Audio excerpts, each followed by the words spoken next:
I knew something was wrong with Mia from the first night we moved in together. It wasn't the usual roommate tension. We actually got along weirdly well for two strangers. Same music, same sarcasm, same addiction to late-night ramen.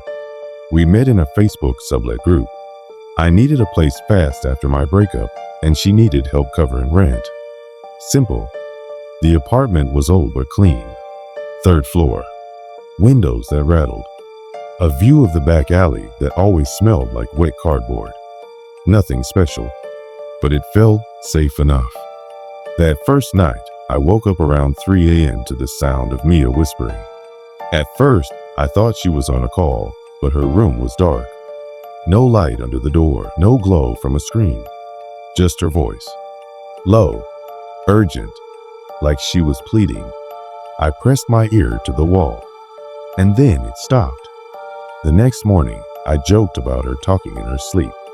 She looked up from her cereal, dead serious. I don't sleepwalk or talk. Never have. I laughed it off, but I knew what I'd heard. It happened again 2 nights later. This time, I cracked her door open. She was sitting on the floor, not moving, facing the wall, whispering to something that wasn't there. I stepped back, slowly. In the morning, she acted like nothing happened. I told myself she was going through something. We all were. I didn't want to be the bad guy, the paranoid roommate. But I started keeping my bedroom door locked. Then the scratching began. From inside the walls. It wasn't rats. It was rhythmic, slow, like someone dragging their fingernails methodically just behind the drywall. I started sleeping with headphones in, until the night I heard my name, whispered soft as paper, right behind me. I turned. Nothing, but Mia's door creaked open a second later. She was standing there, pale, sweating, eyes wide. I think it's in your room now, she said. I didn't sleep that night. We stayed up in the kitchen, drinking instant coffee and not saying much. I didn't ask what it meant. I didn't want to know. Mia told me she found something in the wall when she moved in a little wooden figure, human-shaped with no face, wrapped in hair and thread. She burned it. That was her mistake, she said. That was when it started following her. I asked why she didn't leave. She looked at me with hollow eyes. I did, 3 times, and then she showed me the photos.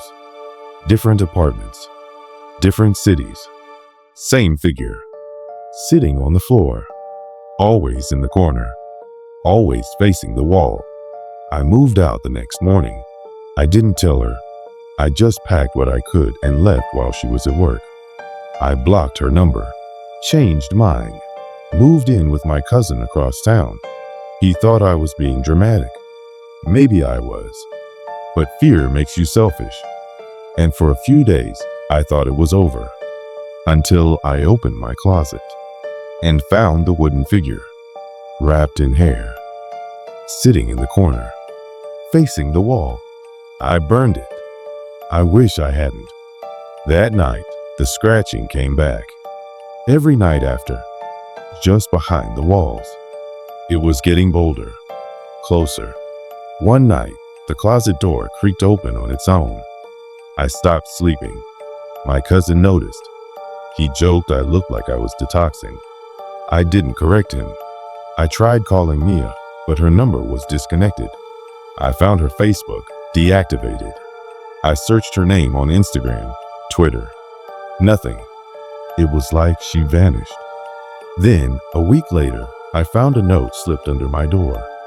No name, no handwriting, just typed words on torn paper. Don't burn it again. Bury it deep under concrete, or it'll never stop. I dug up the ashes from the trash and buried them in the woods behind my cousin's place. Poured cement from a broken bag I found in his garage. It stopped for a while.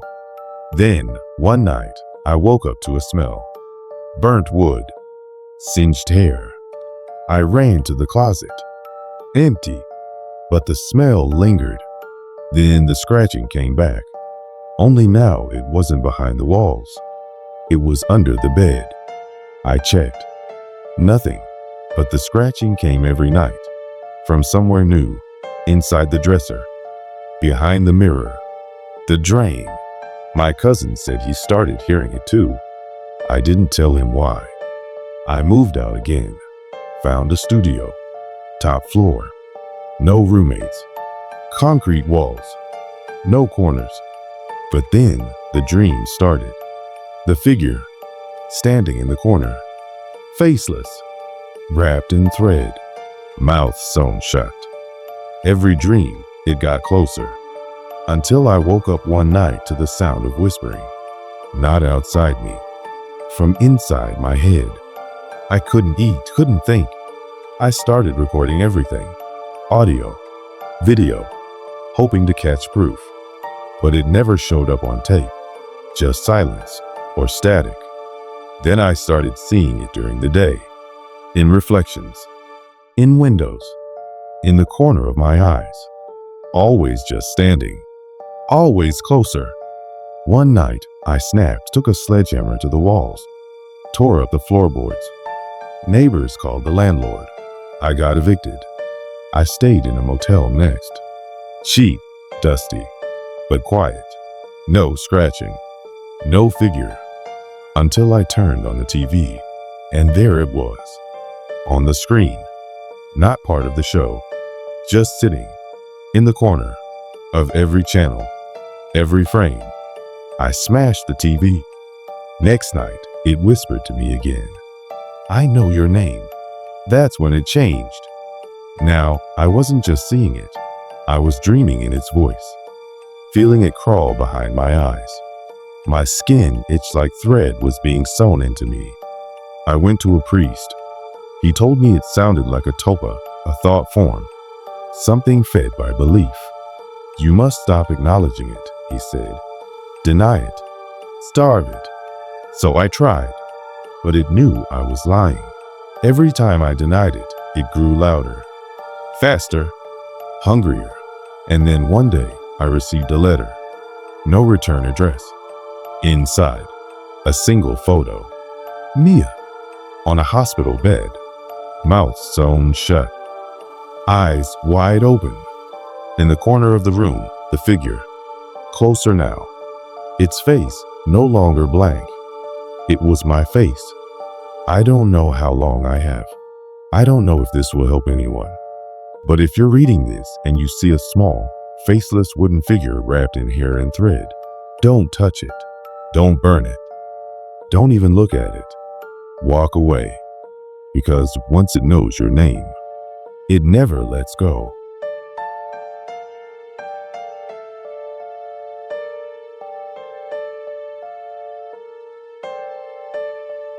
It started with a dare. Mason, Jamie, and Danny had been inseparable since middle school, more siblings than friends. Now, all in their mid-20s and scattered across different cities, they decided to reunite at their old childhood haunt, a lake house by Mill Creek, where they'd once spent endless summers fishing, swimming, and sneaking beers stolen from Mason's dad. By midnight, the nostalgia was warm and the whiskey warmer.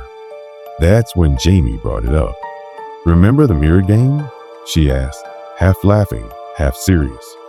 Danny groaned. "Come on, we were 12. That crap doesn't work." "Yeah, well," Jamie said, swirling her drink. "What if it wasn't crap?" Mason raised an eyebrow. "You really want to summon something tonight?" "Not summon," she said. "Just test it." The mirror game was something they used to whisper about when they were kids. You went to the dock at Mill Creek at night, held up a mirror, and let the moonlight reflect your face. If the water stayed still, you were safe. But if it rippled, it meant something else had seen you. Something that wasn't supposed to. Mason brushed it off as campfire garbage. But Jamie was already halfway out the door with a mirror from the hallway and a flashlight in hand. Danny hesitated, but followed. Mason grabbed his coat and muttered, "You idiots better not get eaten." The dog creaked beneath their weight as they reached the end.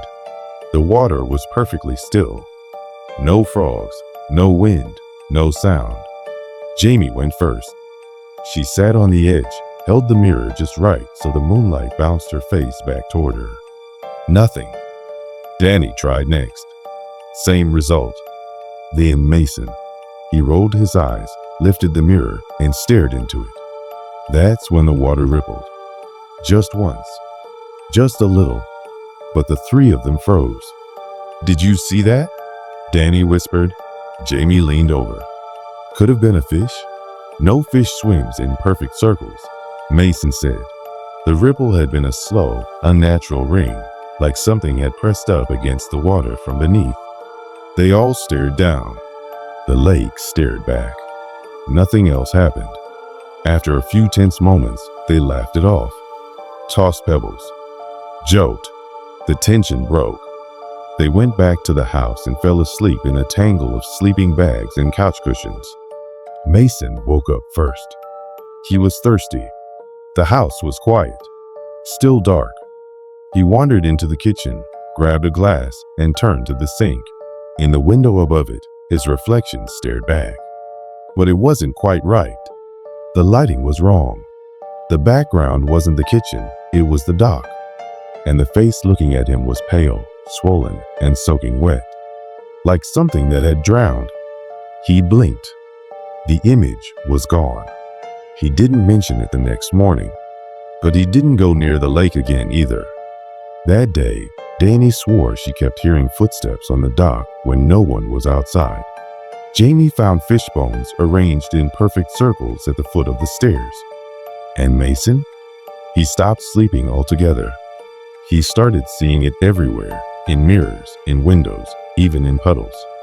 Always the same face. Bloated, sunken eyes, mouth slightly open, like it was trying to speak underwater. One night, while the others slept, Mason went back to the lake alone. He didn't come back. They found the mirror on the dock, shattered. The water was calm, perfectly still. No ripples. The sheriff said Mason had probably gotten drunk, fallen in, and been dragged under by weeds or rocks. But Danny and Jamie knew better. They left the lake house that afternoon, never spoke about it again. Until 6 months later, Jamie called Danny in the middle of the night. "Something's wrong with my mirror," she whispered. Danny had the same problem. Reflections blinking out of sync. Mouths that moved before voices. Hands pressed against the glass from the other side. Then came the dreams of Mason, pale, floating, watching them from beneath the lake's surface, mouthing something. Same phrase, again and again. "He's coming through." They covered their mirrors, slept with the lights on, but it didn't help. Because the next time Jamie looked in her bathroom mirror, she didn't see herself. She saw the lake and something crawling up the dock. Jamie screamed. The mirror cracked just slightly. A thin spider web from edge to center. She stumbled back, heart hammering, breath ragged. The image was gone, but the damage was done. She called Danny. No answer. Called again. Still nothing. Finally, a text came through. "Don't look. Whatever you do, Jamie, don't look anymore. Too late." Jamie boarded up the mirrors, wrapped the bathroom one in a blanket, and tossed it in the basement. But reflections were everywhere. Windows, car surfaces, even her phone screen. And Mason kept appearing. Each time, a little clearer, a little more solid. Meanwhile, Danny was losing time. She'd wake up in strange places. The backyard, her car. Once, curled up in the bathtub, fully clothed and soaked to the skin. Something was calling them back. The lake. They agreed to meet. One last time. To end it. Jamie picked up Danny in silence. They didn't speak on the drive. Didn't have to. The same dark knowledge sat between them.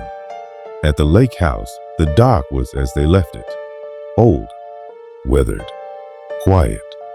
Too quiet. They carried salt, matches, and old family Bibles. Anything that felt like it could protect them. Jamie placed a mirror on the dock. The water was still. Then a ripple. Then another. Then something broke the surface. Mason, or something that wore his face. Pale, bloated, strings of hair drifting like lakeweed, eyes black. It crawled up the dock slowly, deliberately. Jamie raised the match. Danny held the salt. They screamed Mason's name, not to call him, but to confront him, to fight the thing that was no longer their friend. He opened his mouth, and finally they heard the words, "Let me in." They smashed the mirror, poured the salt, set the wood alight. The dock burned. The figure shrieked, and with it, the lake itself seemed to tremble. They ran. Behind them, the flames consumed the dock. The reflection twisted in agony before disappearing in a hiss of smoke and steam. Back in their separate homes, the mirrors remained quiet. No more ripples. No more Mason. But sometimes, just before sleep, Jamie swore she still heard the wood creak, or water dripping. And in her dreams, the lake always returned. Still.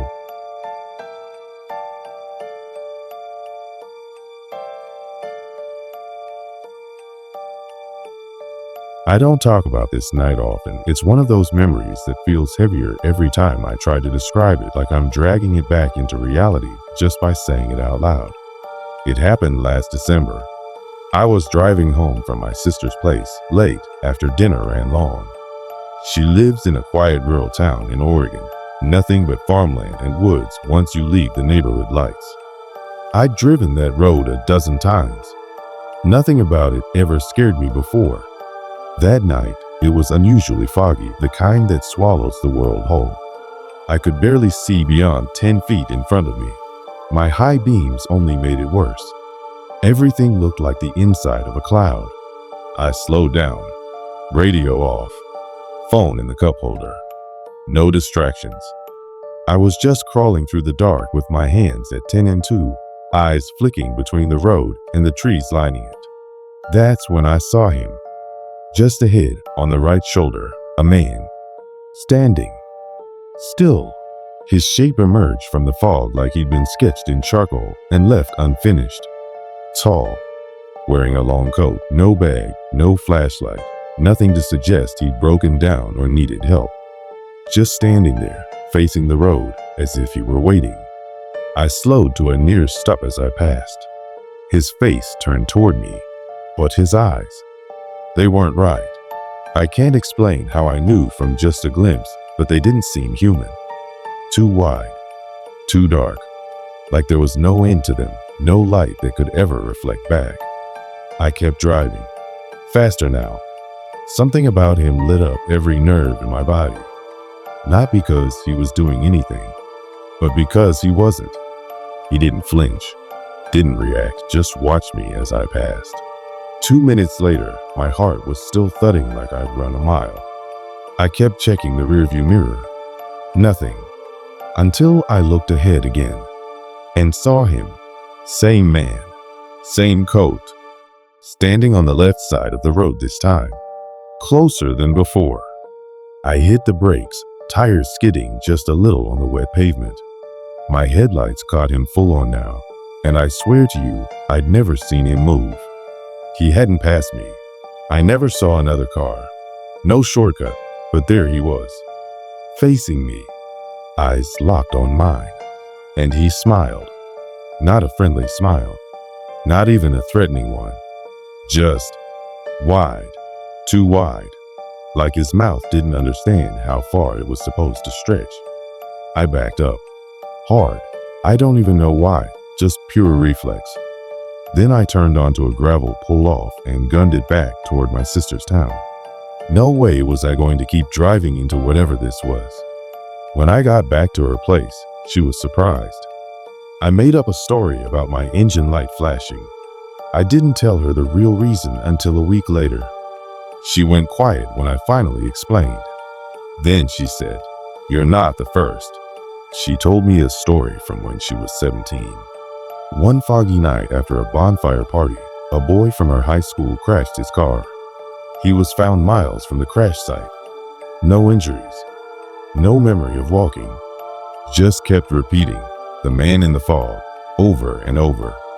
Other people in the area, hunters, truckers, even one of her neighbors, claimed to see him too.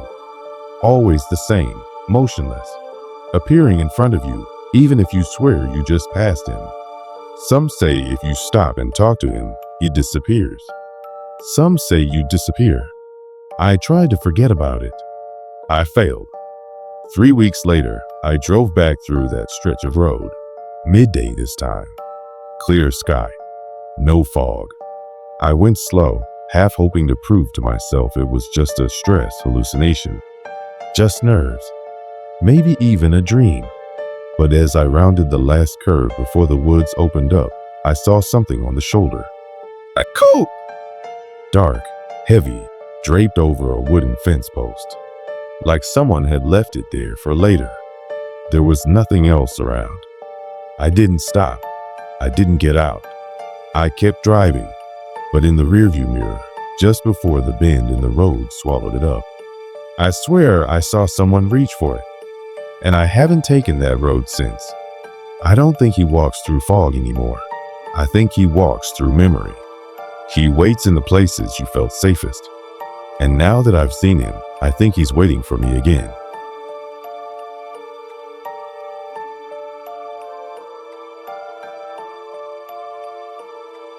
When I was 11, my family moved into an old farmhouse outside Asheville, North Carolina. It was the kind of place you see in paintings, rolling hills, faded red barns, a porch with creaky steps. My dad called it a fixer-upper. My mom called it a fresh start. But to me, it always felt off, like the house was holding its breath. The first few weeks were fine. Dusty, cold, spiderwebs in every corner, but nothing strange. Until we started hearing voices. It began on a Tuesday night. We were eating dinner, meatloaf and peas. I remember that clearly when I heard it a whisper. Faint, from beneath the floorboards, right under my chair. I paused, fork halfway to my mouth. What? I asked. My mom looked up. What? I thought you said something. She hadn't, no one had.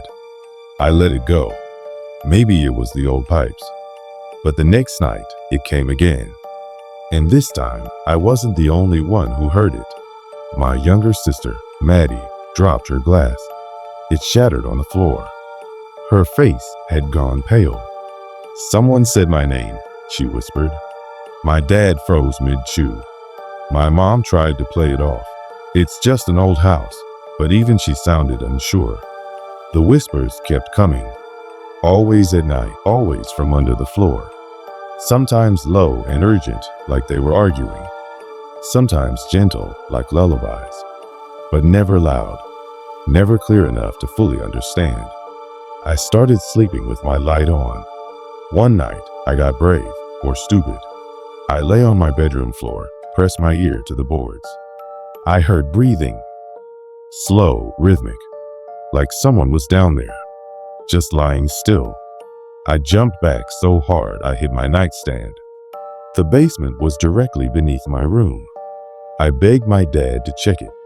He did, once with a flashlight and a man of the house sign.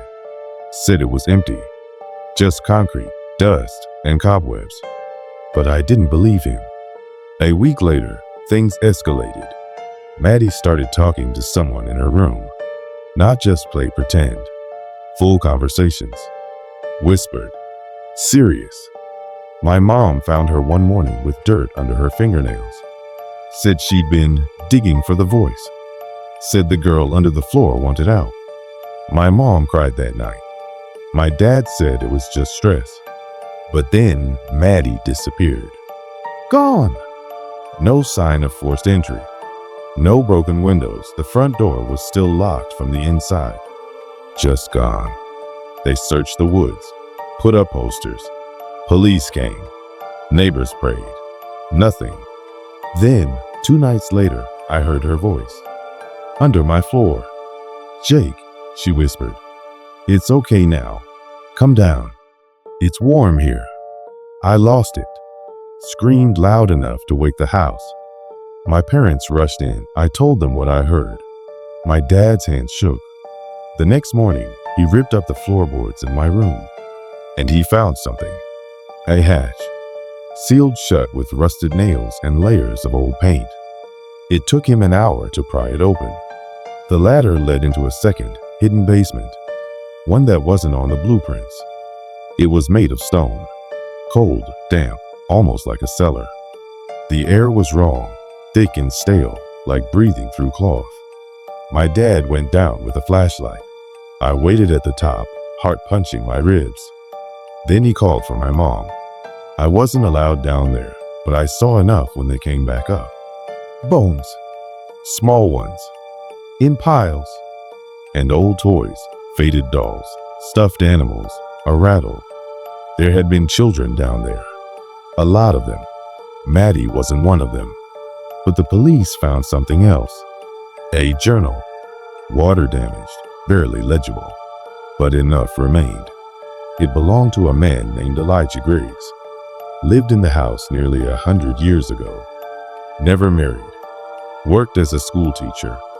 The journal detailed his obsession with cleansing children of their sins, with quieting their thoughts, with burying the noise beneath the holy ground. He called the space under the house his sanctuary. They believe he killed at least a dozen children, maybe more. My family moved out 2 days later. We never found Maddie. But sometimes, even now, even 20 years later, I dream of her voice, calling from under the floor, asking me to let her in.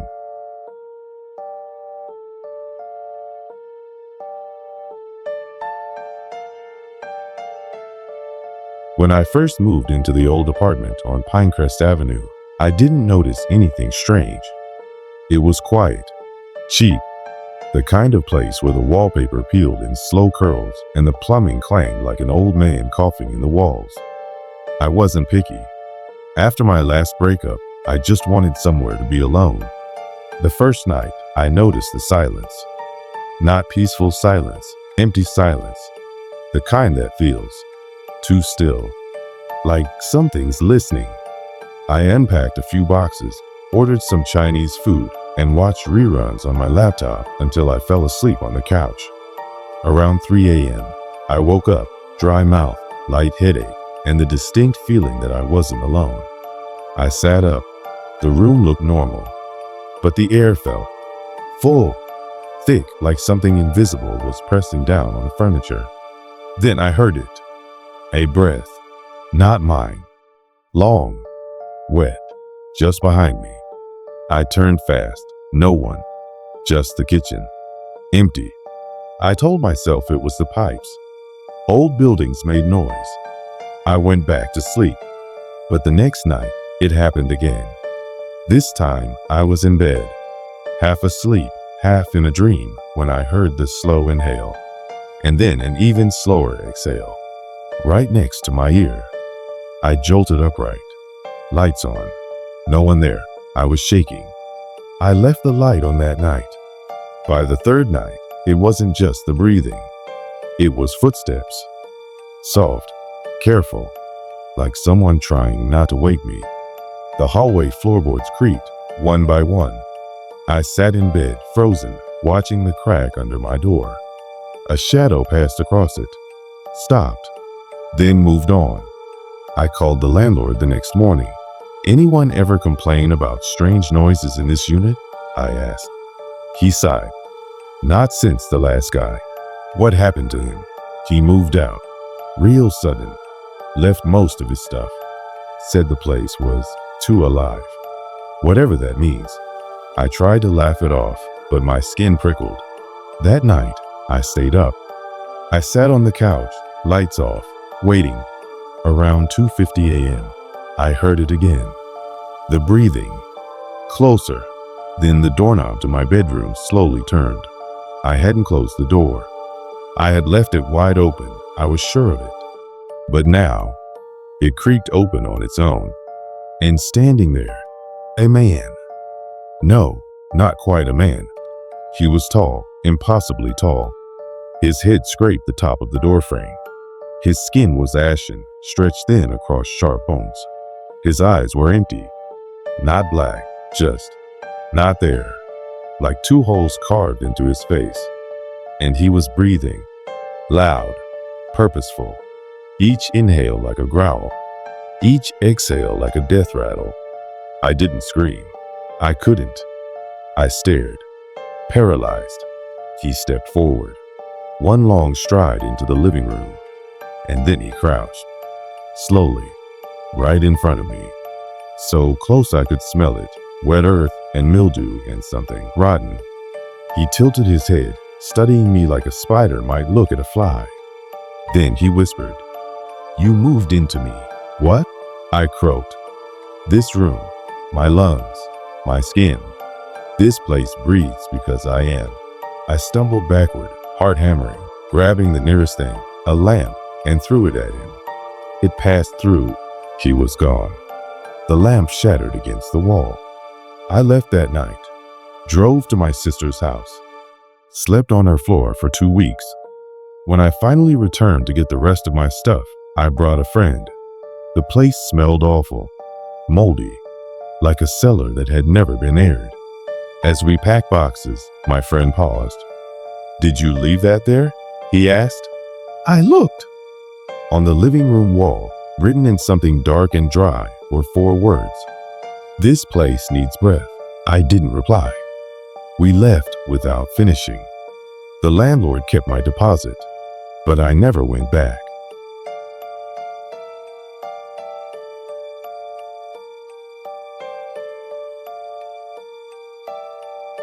They told me the house was a fixer-upper, but I saw it as a fresh start. A little 2-bedroom on the edge of town, tucked behind a line of crooked pines. Cheap because it had sat on the market too long. No one wanted a house with a crawl space, especially one that ran the full length beneath the floorboards. But I wasn't superstitious. I was just broke. The first few weeks were fine. Dusty, drafty, but fine. I fixed what I could, ignored what I couldn't. But the one thing I hadn't touched, the crawlspace door, stayed sealed shut with 2 rusted bolts. I figured if I didn't bother it, it wouldn't bother me. Then I started hearing the knocking. Always at night. Always 3 knocks. Coming from beneath the floor. I thought maybe it was pipes or settling wood. But when I listened closer, the sound wasn't random, it was rhythmic. Like someone trying to get my attention. I didn't open the crawl space. I just turned the TV up louder. A week later, I found a small handprint on the wall behind the furnace. Too small to be mine, not dusty, fresh. Fingers slightly smeared, like they'd been pressed in blood or something thicker. I called the previous owner. He didn't answer. I checked the records. The house had changed hands 4 times in 6 years. No one stayed long. One guy didn't even make it a full month. That's when I started keeping the lights on at night. Then I heard the voice. I was brushing my teeth late, half asleep. The fan was humming, and I heard it faintly beneath the sound. "Let me out." I froze. It had come from the vent, right next to the crawl space. I leaned closer. Silence! I moved out of the bathroom, down the hall, and paused near the vent outside the bedroom. Another whisper. "Please, it's cold." I grabbed my keys and bolted. Slept in the car that night. The next day, I told myself I imagined it. I had to. But when I went back inside, there was dirt on the floor. Just a trail of it, leading from the crawlspace door to the middle of the living room. Like something had come out, looked around, then gone back in. I called a contractor, paid him to unseal the crawlspace and take a look. He went down with a flashlight and a mask. He was down there for maybe 10 minutes. When he came back up, he was pale, sweating, refused to say what he saw. Just packed his tools and left without charging me. Said, "You should get out." I didn't sleep that night. I lay in bed, every muscle tense. At some point, I must have dozed off because I woke to the sound of breathing. Not mine. It was shallow, raspy, coming from just under the floor. I whispered, "Who's there?" A voice whispered back, "I'm lonely." The floor creaked beneath me. Then it moved, like something was crawling. I jumped up, grabbed my phone, turned on every light. And that's when I saw her. In the hallway. A little girl, no older than 7, hair hanging over her face. Skin pale and damp, eyes black and too wide. She didn't speak, just stared. I blinked. She was gone. I packed a bag, booked a motel. The next morning, I went to the county clerk, asked about the house. The woman there gave me a look I'll never forget. "You bought the Moore's place?" I nodded. She told me a girl went missing there 10 years ago. Her parents reported her sleepwalking. One night, she vanished. They searched the neighborhood, the woods. Nothing. Months later, the mom swore she heard her daughter's voice from the vents. The father checked the crawl space. Never came back out. The mom moved away. No one found a body. Until now, maybe. I went back that evening, armed with a crowbar and a flashlight. I opened the crawl space. The air hit me first, wet, rotted, wrong. I crawled inside. Every surface was moist. The flashlight flickered like it didn't want to work here. Then I saw her, curled in the far corner. Not alive, but not gone. She turned her head slowly, eyes open, smiled. "You came." I screamed, backed out so fast I scraped my shoulders raw, slammed the door, sealed it with nails, left the house that night, never went back. Last I heard, it was listed again. Price dropped even lower. Some young couple bought it, expecting their first child. And on the listing photos, if you zoom in on the hallway, there's a small figure in the corner, smiling.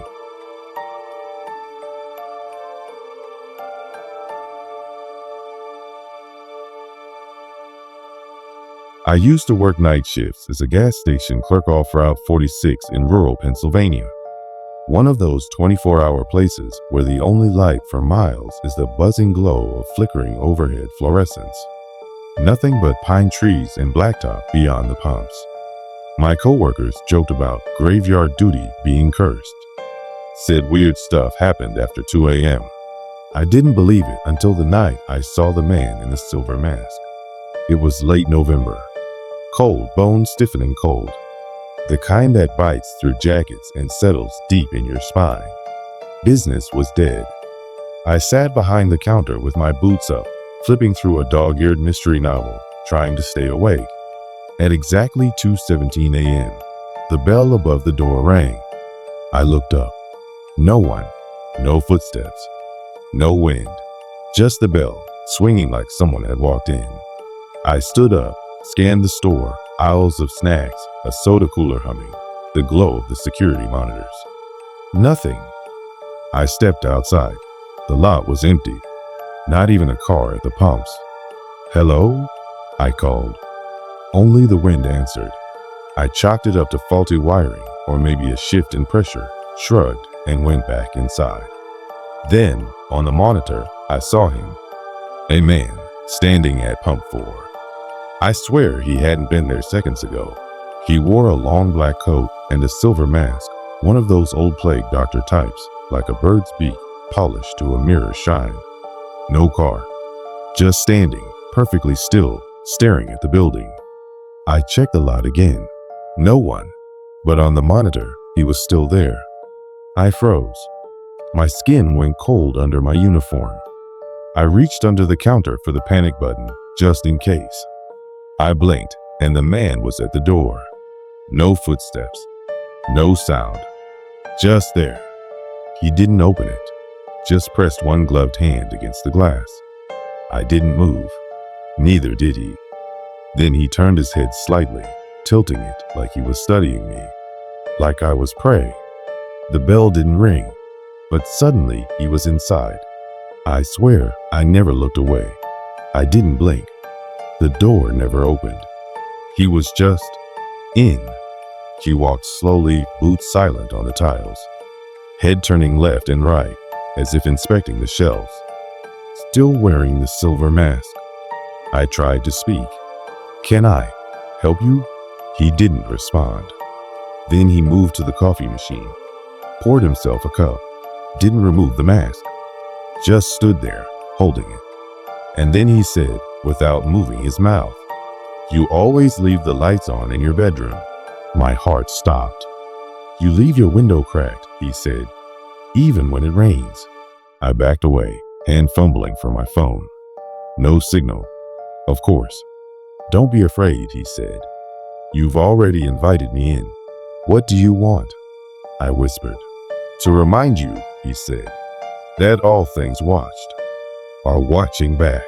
Then the lights flickered. All of them.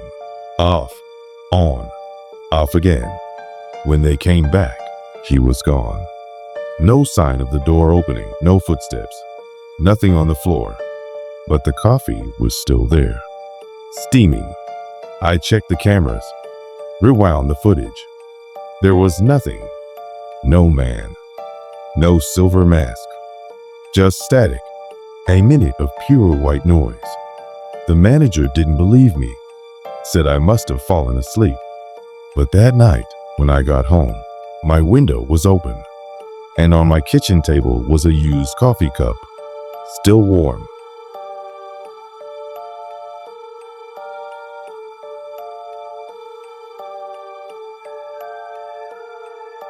Every night, Jordan fell asleep with the TV on. Not because he liked it. He hated the static glow in the dark, but silence had started to scare him more. Ever since his dad died, the apartment had felt too big, too hollow. So every night around 11, he'd flip through the late night channels until the blur of sound and light lulled him to sleep. That's when Channel 6 started coming through. It wasn't on the regular schedule. In fact, according to the cable box, Channel 6 didn't exist anymore. Dead air, static, had been for years. But one night, just as Jordan was nodding off, the static shifted. He heard someone speak. Not a program, not an ad. A voice, low, slow, speaking directly to him. "Jordan," he jolted upright. The screen was black, but something was. Moving on it, a shimmer, barely perceptible, like shapes behind tinted glass. He clicked the remote, nothing happened. "Jordan," the voice said again. "Closer now." He yanked the plug. The screen went dead. The room fell into silence, thick as syrup. He barely slept that night. The next day, he convinced himself it was a dream. Stress, grief, too much caffeine. But the next night, same thing. Only this time, the voice was clearer. "I know what you did." He jumped from the couch, heart pounding. The screen flickered like a pulse. He unplugged it again. Stood there, panting. His phone rang. Unknown number. He let it go to voicemail. When he checked the message, his stomach dropped. It was the same voice. "Don't ignore me again." He turned the phone off, shoved it in a drawer. By the third night, the voice didn't wait for him to turn on the TV. It came through the speakers before he touched the remote. The screen lit up on its own. Faint shapes moved behind the black, like something pacing just out of sight. "Let's talk, Jordan," the voice said. He threw the remote at the screen. It shattered, but the voice didn't stop. It came through the broken speakers now, staticky and wet. "You think no one saw?" Jordan backed away. "No one knows about the girl in the car," it whispered. His blood ran cold. That was impossible. He hadn't told anyone. Not about the storm. Not about the detour. Not about the accident on the old county road where he saw her too late. Not about how he panicked, dragged the body into the woods, and left her there. That was 3 years ago. Buried deep. Erased. Or so he thought. The screen blinked. An image flickered in. Brief, blurry. A girl. Rain-soaked. Hair matted to her face. lying on gravel, eyes wide, mouth slack. He screamed, pulled the TV out of the wall, hauled it to the dumpster. But the voice didn't need a screen anymore. It came through his phone, his laptop, even his microwave once. 3 sharp beeps, followed by a whisper. I'm still here. He moved out. New apartment. New electronics. No TV. For a while, it was quiet. Then one night, his laptop screen lit up. He hadn't touched it. The webcam light came on. He closed the lid. Still on. The screen showed live footage of his own room. But in the background, behind him, a shape moved. He turned. Nothing. When he looked back, the footage was gone. Just a black screen. One word. Confess. He called the cops the next day. Reported a stalker. They didn't find anything. No bugs. No malware. No signs of injury. But the lead detective looked at him strangely before he left. Almost like recognition. That night, the voice returned. I'm not the only one watching now. He checked the news obsessively. A few days later, it broke. A search team had uncovered a body near the edge of the woods. Female, mid-20s, still wearing a yellow raincoat. Unmistakable. Jordan vomited in the sink. The voice didn't come that night. But the next day, a letter arrived. No return address. Inside was a single Polaroid of him, taken from outside his old apartment, through the window, while he was asleep on the couch. On the back, in red ink, you can't bury guilt, Jordan. It grows. The voice hasn't spoken since. But now, every device he owns flickers at exactly 11:03 p.m. Just for a second.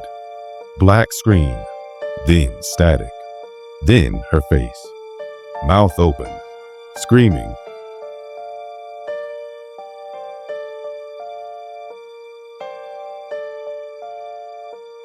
The listing was a steal. 2-story Victorian, wraparound porch, hardwood floors, big yard. A little rundown, sure, but nothing a few coats of paint couldn't fix. Kayla was newly divorced, short on cash, and ready for a fresh start. The house at the end of Emery Lane seemed like fate. No neighbors on either side, just woods. Quiet. She moved in on a Tuesday. By Friday, she noticed the stairs creak differently depending on the time of day. Sharp, rhythmic, almost like footsteps, pacing. She told herself it was old house quirks, until she found the Polaroid. It was under the floorboard in the upstairs bedroom closet, tucked beneath a loose plank, like someone had hidden it quickly. The image was faded. A woman standing in the same hallway Kayla now walked every morning. Pale, hair draped over her face. Bare feet on the wooden floor. On the back, in smeared pen, "Don't open the red door." There was no red door in the house. Yet, Kayla tried to ignore it. She had more important things to worry about. New job bills, a roof that moaned when the wind blew too hard. She told herself the photo was some old prank. Maybe the previous owner's weird kid. She tossed it in the trash. That night, she woke to knocking. 3 soft taps. Not at the front door. Inside. From the attic. She hadn't been up there yet. She crept up the narrow pull-down ladder. The attic was empty. Dusty beams, cobwebs, old insulation. But in the far corner, a shape jutted from the wall. A door. Painted red. She stared at it for a long time. It hadn't been there when she toured the house. It hadn't been in any listing photos. No handle. Just a surface, splintered and old, with paint that looked almost wet. Kayla backed away, closed the attic, tried not to think about it. But the next day, things started to go missing. Not big things, keys, silverware, a pair of earrings. Just enough to make her second guess herself. Then came the notes. One on the fridge. It's watching. One tucked into her pillowcase. Don't sleep with your back to the stairs. One under her bathroom soap. The red door opens when you lie, each in the same handwriting as the Polaroid. She stopped sleeping. She started hearing whispers beneath the floorboards. Once, in the middle of the night, she caught her reflection in the hallway mirror, standing still, even though she had already stepped out of frame. She turned, heart pounding. Nothing behind her, but the mirror still held her image. Eyes wide, mouth moving, no sound. She smashed the glass. On Sunday, she called a contractor to check the attic. He went up, didn't come back down. She waited 5 minutes, then 10. "Greg?" she called. No answer. She climbed the ladder herself. The attic was empty. No red door, no tools, no Greg. Just drag marks on the floor, like something had been pulled. She ran, called the police. They searched, took statements, treated her like a suspect, but they didn't find anything. No door, no contractor, no explanation. She moved into a motel that night, tried to forget, tried to sleep, but when she closed her eyes, she dreamt of the red door. Not closed anymore, open wide, and inside, nothing but dark, and footsteps. The next morning, she checked out and drove away. Far. Left the house behind. 2 months later, she got a letter. No return address. Inside was a single Polaroid. The attic, the red door, wide open, and Greg standing just inside, staring out, his face blank, his eyes entirely black.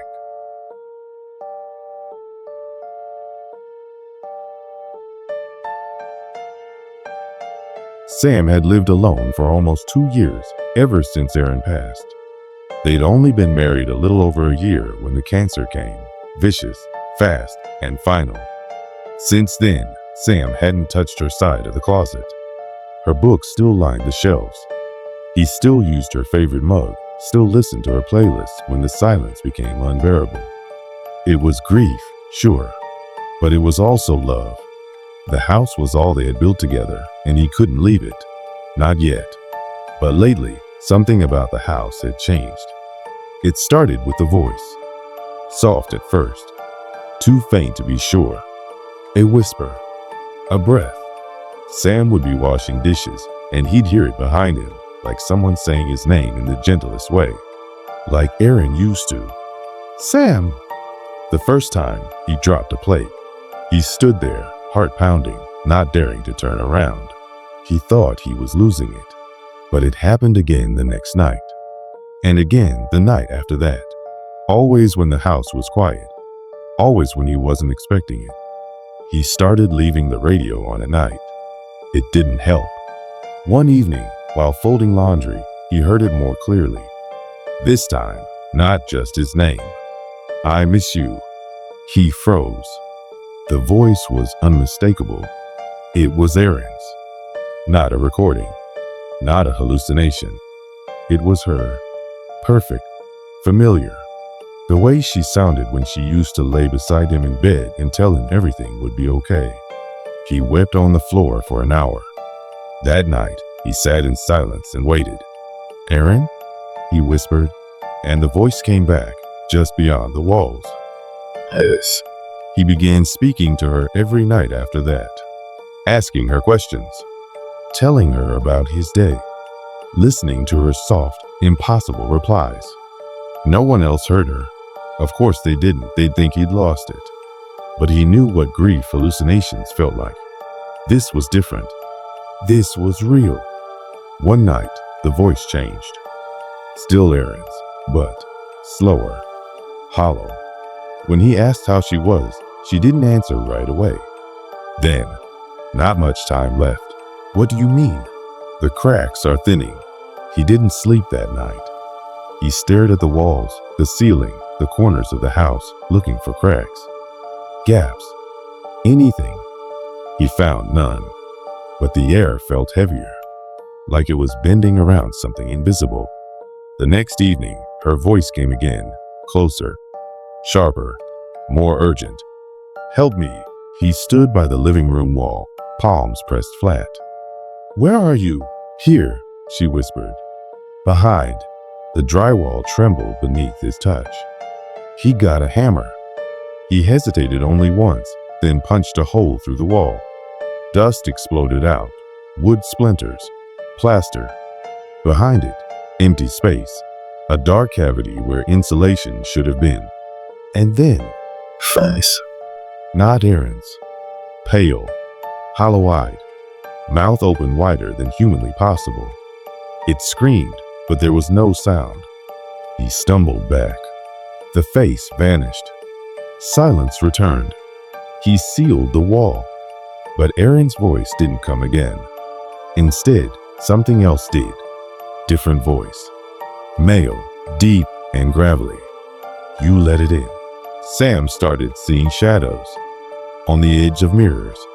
At the end of the hall. Once, in his peripheral vision, he saw a hand slide out from under his bed, slowly retreating when he turned. He tried sleeping outside, in the car, at a hotel. The voice followed. You let it in. Then came the dreams.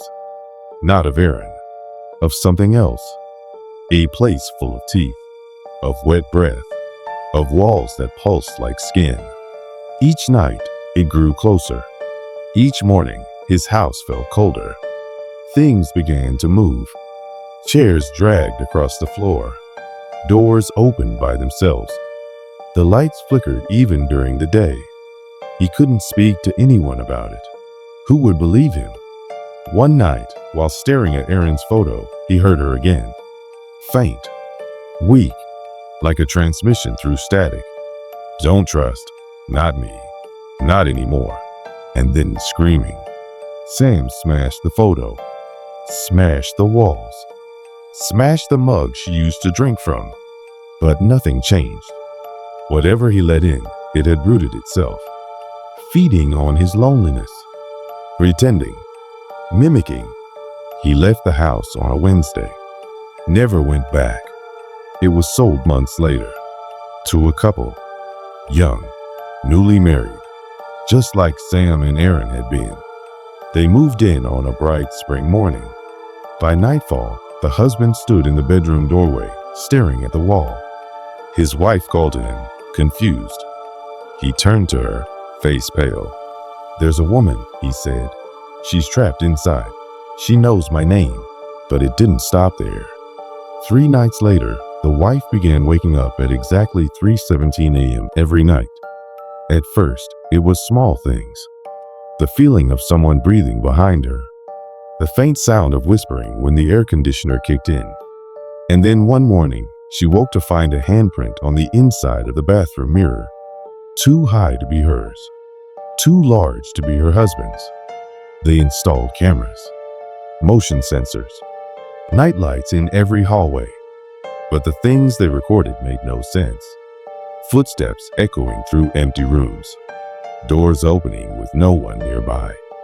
A figure crawling along the ceiling, visible only for a second, then gone.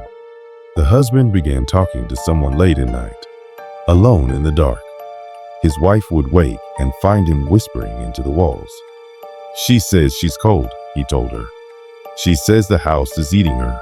The wife tried to leave. Packed a suitcase, called her sister. But as she turned the doorknob, her vision blurred. Her skin prickled. Her ears filled with a low, droning hum. And the front door wouldn't open, no matter how hard she pulled. It was like the house was holding her there. The next day, she found a note on her pillow, written in her own handwriting. You belong here now. The handwriting shook. Her hands didn't. They stopped sleeping in the bedroom. Stopped sleeping in the house at all. But each time they left, they returned to find more changes. The house growing. Walls longer. Rooms wider. Windows that hadn't been there before. One night, they followed the sound of crying into the basement. The basement they never used. The walls down there pulsed. A rhythmic, slow thumping. Like a heartbeat. And in the farthest corner, a door. A door neither of them remembered. It was made of old wood, etched with symbols. Black mold crept from beneath it like veins. The husband reached for the handle. The wife screamed for him to stop. He paused, and then the whisper came again. "Help me." Her voice. "Errands." The same voice that had once called to Sam. The same voice now echoing again. "I'm still here. Don't leave me." He opened the door. Behind it, darkness, depth, cold, and something else. Watching, waiting. They never saw the husband again. The police found the wife 3 days later, wandering a highway barefoot, muttering something about the walls bleeding and mouths in the floor. The house is empty now, but at night, neighbors say they hear voices through the walls, sometimes calling names, sometimes screaming. The house is still listed, still on the market, still waiting. Thank you for watching 10 Scariest True Stories of 2024. If this video gave you chills, please like, subscribe, and hit that bell icon so you never miss what's hiding just beneath the surface. More horror is coming.